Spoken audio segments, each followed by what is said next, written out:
భక్తులందరికీ నమస్కారం అండి. దేవి అనుగ్రహం ఛానల్కి స్వాగతం. అమ్మవారి ఆశీస్సులు అందరిపై ఉండాలి అని చెప్పి మనస్ఫూర్తిగా కోరుకుంటూ ఈ రోజుటి వీడియో స్టార్ట్ చేస్తున్నాను. ఇక ఈరోజు మాఘమాసపు సోమవారం. ఎంతో పవిత్రమైనటువంటి ఈ రోజున పరమ పవిత్రమైనటువంటి పరమేశ్వరుని కొన్ని కథలను విందాం. పార్వతీమాతకు మహాశివుడు చెప్తున్నాడు, పార్వతి, వశిష్ఠ మహర్షి దిలీప మహారాజుకి మాఘమాస విశిష్టతను వివరిస్తూ, పూర్వం మృగశృంగుడు అనే మహర్షి ఉండేవాడు.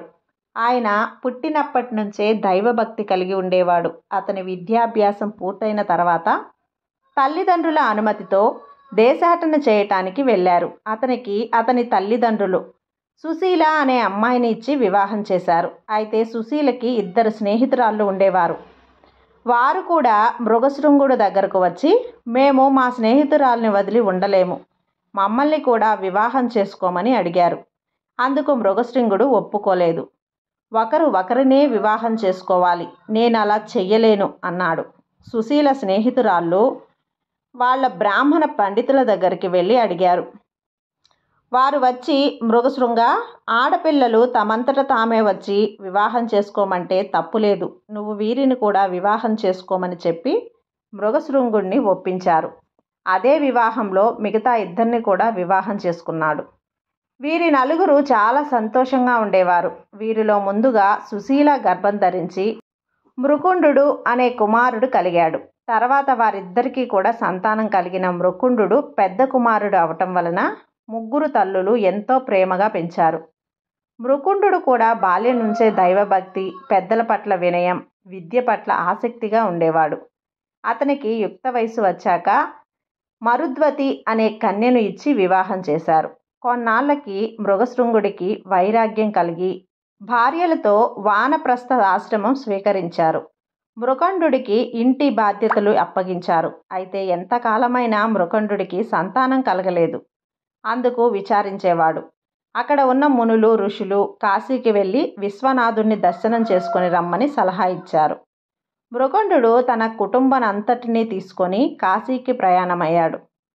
కాశీలో మణికర్ణికాలో స్నానం ఆచరించి విశ్వనాథుణ్ణి దర్శనం చేసుకున్నారు. మరుద్వతి, మృకండు సంతానం కోసం అక్కడే తపస్సు చేయసాగారు. కొంతకాలానికి మృగశృంగుడు, అతని భార్యలు శివైక్యం చెందారు. సంతానం కోసం చాలా కాలం తపస్సు చేశారు. తర్వాత శివపార్వతులు ప్రత్యక్షమయ్యారు. మృకండు సంతోషించి తనకు సంతానాన్ని ప్రసాదించమని ప్రార్థించాడు. అప్పుడు పరమశివుడు, మృకండ, నీకు సంతాన యోగం లేదు, కానీ నువ్వు చేసిన తపస్సుకి నీకు సంతానాన్ని ప్రసాదిస్తున్నాను. నీకు జీవితాంతం వైధవ్యం ఉన్న కుమార్తె కావాలా, బుద్ధిమంతుడు అయిన అల్పాయుష్కుడు అయిన కుమారుడు కావాలా అని అడిగాడు. అందుకు మృకండు, స్వామి, ఏమీ నాకు ఈ పరీక్ష, జీవితాంతం వైధవ్యంతో ఉన్న కూతుర్ని కోరుకుంటే ఆమె ఏడుస్తూ ఉండటం చూడాలి, అది నా వల్ల కాదు. బుద్ధిమంతుడైన అల్పాయుష్కుడు అయిన కుమారుణ్ణి ప్రసాదించండి. శివపార్వతులు తదాస్తు అని వెళ్ళిపోయారు. కొంతకాలానికి మరుద్వతికి సంతానం కలిగింది. చాలా కాలం తర్వాత మృకండుడికి సంతానం కలిగేసరికి చుట్టుపక్కల మునులు, ఋషులు చూడటానికి వచ్చారు. మృకుండు తన కుమారుడికి మార్కండేయుడు అని నామకరణం చేశారు. అతనికి 6 సంవత్సరాలు వచ్చిన తర్వాత విద్యాభ్యాసం చేయటానికి గురువుల దగ్గరికి పంపించారు. మార్కండేయుడు అతి తక్కువ కాలంలోనే సకల శాస్త్రాలు అభ్యసించాడు. గురువుల దగ్గర వినయ విధేయతలతో మెలిగేవాడు. అతనికి 15 సంవత్సరాలు వచ్చాయి. మార్కండేయుని తల్లిదండ్రులకి మార్కండేయుడి వయసు పెరుగుతున్న కొద్దీ దిగులు పడుతూ ఉండేది. అతనికి 15 సంవత్సరాలు రాగానే అతనికి జన్మదిన వేడుకలు చేశారు. అక్కడ ఉన్న మునులు, ఋషులు అతనిని దీర్ఘాయుష్మాన్ భవ అని దీవించారు. చివరగా వశిష్ఠ మహర్షి దగ్గరకు వచ్చేసరికి ఆయన మార్కండేయునికి నమస్కరించవద్దని వారించాడు. ఎందుకు అని అడిగితే అప్పుడు వశిష్ఠ మహర్షి, ఇతనికి మహాశివుడు 16 సంవత్సరాలు మాత్రమే ఆయుష్ ఇచ్చాడు. ఇతని ఆయుష్ ఇంకో సంవత్సరం మాత్రమే. నేను ఆ శివుడు వరానికి వ్యతిరేకంగా ఎలా దీవిస్తాను అని వివరించాడు. అందుకు మునులందరూ కూడా విచారించారు. ఈ బాలుణ్ణి తీసుకొని మనం బ్రహ్మదేవుడి దగ్గరకు వెళ్దాము, ఆయనే సమాధానం చెప్తాడు. అందరూ కలిసి బ్రహ్మదేవుడి దగ్గరకు వెళ్ళారు. బ్రహ్మదేవుడు ఆ మార్కండేయుని చూడగానే దీర్ఘాయుష్మాన్ భవ అని దీవించాడు. వశిష్ఠ మహర్షి బ్రహ్మదేవునికి కూడా శివుని వరాన్ని, మార్కండేయుడి మరణాన్ని గురించి వివరించాడు. బ్రహ్మదేవుడు తాను చేసిన పొరపాటుకు విచారించి మార్కండేయుడికి, నువ్వు కాశీకి వెళ్ళి అక్కడ శివుడి గురించి తపస్సు చేయి, తర్వాత అంతా ఆ శివుడే చూసుకుంటాడు అని చెప్పారు. ఆ మార్కండేయుడు తన తల్లిదండ్రుల దగ్గరకు వచ్చి బ్రహ్మదేవుడి ఆజ్ఞను వివరించి తాను కాశీకి వెళ్తానని చెప్తాడు. మార్కండేయుని తల్లిదండ్రులు కూడా మేము కాశీకి వస్తాము అని చెప్పి అతనితో పాటు కాశీకి వెళ్ళారు. మార్కండేయుడు విశ్వనాథుడి దర్శనం చేసుకొని అక్కడికి దగ్గరలో ఉన్న ఆలయాన్ని నిర్మించుకొని శివుణ్ణి పూజించడం మొదలుపెట్టాడు. అలా సంవత్సరం గడిచింది. మార్కండేయుడికి 16 సంవత్సరాలు వచ్చాయి. యమధర్మరాజు యమభటులను పిలిచి మార్కండేయుడి ప్రాణాలను తీసుకురమ్మని పంపించాడు. యమభటులు మార్కండేయుడి దగ్గరకు రాలేకపోయారు. యమభటులు యమధర్మరాజు దగ్గరకు వెళ్ళి మార్కండేయుని దగ్గరకు వెళ్ళలేకపోతున్నామని, అతనిని తేజస్సు కాపాడుతుందని వివరించారు. యమధర్మరాజు మార్కండేయుని దగ్గరకు వచ్చి యమపాశని విసిరారు. ఆ పాశం దెబ్బకు భయపడి మార్కండేయుడు శివలింగాన్ని కౌగలించుకొని శివశివ అని ప్రార్థించాడు. యమధర్మరాజు మళ్ళీ పాశం వేసేసరికి అది మార్కండేయుడికి శివలింగానికి చుట్టుకుంది. శివలింగం నుంచి శివుడు రౌద్రాకారంతో బయటకు వచ్చి యమధర్మరాజుతో ఎడమకాలితో తన్ని త్రిశూలాన్ని ఎత్తారు. దానితో భయపడిన యమధర్మరాజు తనని క్షమించమని ప్రార్థించాడు. శివుడు శాంతించి యమధర్మరాజుని అక్కడి నుంచి పంపించేశాడు. మార్కండేయుడికి నీవు చిరంజీవివై వర్ధిల్లుతావు అని వరాన్ని ఇచ్చి వెళ్ళిపోతాడు. మార్కండేయుడు సంతోషించి తన తల్లిదండ్రులకు జరిగిన విషయాన్నంతా చెప్తాడు. మార్కండేయుడి తల్లిదండ్రులు తమ కుమారుడికి అకాల మృత్యువు పోయి చిరంజీవి అయినందుకు గాను సంతోషిస్తారు. ఈ మాసంలో నదీ స్నానం చేస్తే పరమ పవిత్రం. వీటిలో గంగా నది చాలా పవిత్రమైనది. మాఘమాసంలో నదీ స్నానం అనేది అంత పవిత్రమైనదన్నమాట. పూర్వం భగీరథ మహర్షి గంగానదిని భూమిపై తీసుకురావటానికి బ్రహ్మ కోసం 10,000 సంవత్సరాలు తపస్సు చేశాడు. బ్రహ్మదేవుడు ప్రత్యక్షమై నీకు ఏం వరం కావాలో కోరుకోమన్నాడు. అప్పుడు భగీరథుడు, మా పూర్వీకుల పాపములు పోయి వారికి సద్గతులు రావటానికి గంగామాతను ప్రసాదించండి అని కోరాడు.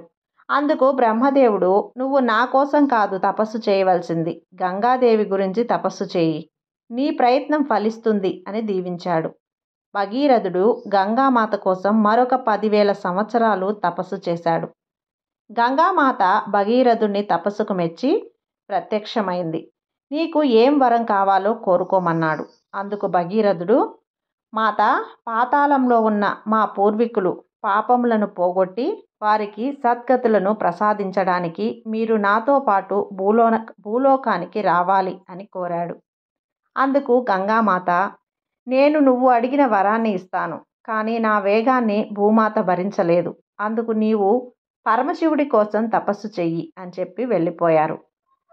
భగీరథుడు మళ్ళీ 10,000 సంవత్సరములు పరమశివుడి కోసం తపస్సు చేశాడు. పరమశివుడు ప్రత్యక్షమై నీకు ఏం వరం కావాలో కోరుకోమన్నారు.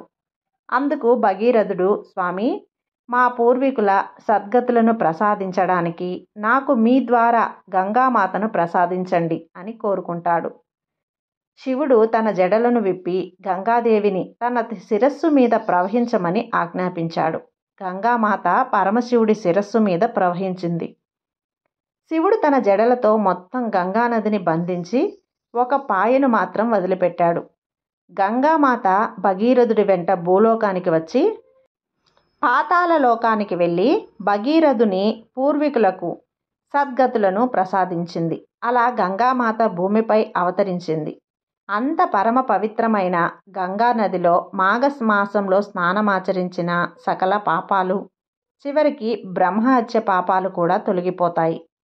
అప్పుడు దిలీప మహారాజు, మరి ఇంకా ఏమైనా నదుల విశిష్టతలను వివరించండి అని కోరాడు. అప్పుడు వశిష్ఠ మహర్షి, గౌతమ మహర్షి తపస్సు వలన గంగానది దక్షిణ భారతదేశంలో గోదావరి నదిగా భూమిపైకి వచ్చి ప్రవహిస్తుంది అని చెప్పాడు. దిలీప మహారాజు మాఘమాసంలో గంగానది స్నానం చేయటం బ్రహ్మహత్య పాపం పోతుంది అని చెప్పారు కదా, దాని గురించి ఏదైనా కథ ఉంటే వివరించండి అని అడిగారు. వశిష్ఠ మహర్షి ఇలా చెప్పసాగాడు. పూర్వం ఒకసారి శివుడికి బ్రహ్మదేవుడికి నేనంటే నేనే గొప్ప అనే వివాదం వచ్చింది. ఆ వివాదంలో బ్రహ్మదేవుడి తలను శివుడు ఖండించాడు.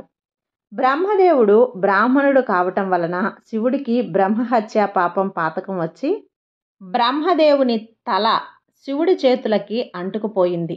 శివుడు ఆ బ్రహ్మహత్య పాతకానికి పోగొట్టుకోవటానికి ఇంటింటికి తిరిగి బ్రహ్మ కపాలం నిండే వరకు భిక్షను అడుగుతూ ముల్లోకాలను తిరుగుతున్నాడు.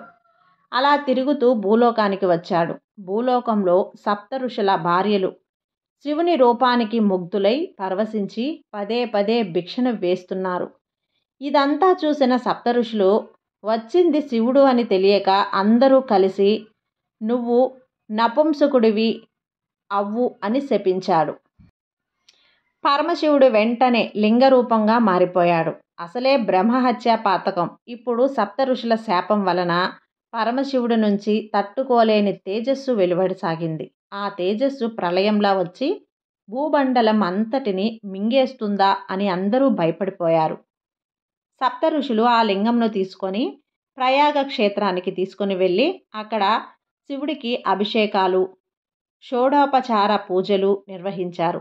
శివుడు నిజరూపాన్ని ధరించి అక్కడే ప్రయాగ క్షేత్రంలో స్నానమాచరించాడు. శివుడికి అక్కడే ఆయన చేతికి అంటి ఉన్న బ్రహ్మ కపాలం ఊడిపోయి ఆయనకు బ్రహ్మహత్య పాతకం అయిపోయింది. ఈ విధంగా వశిష్ఠ మహర్షి దిలీప మహారాజుకి పరమశివుడు పార్వతీమాతకి చెప్పారు.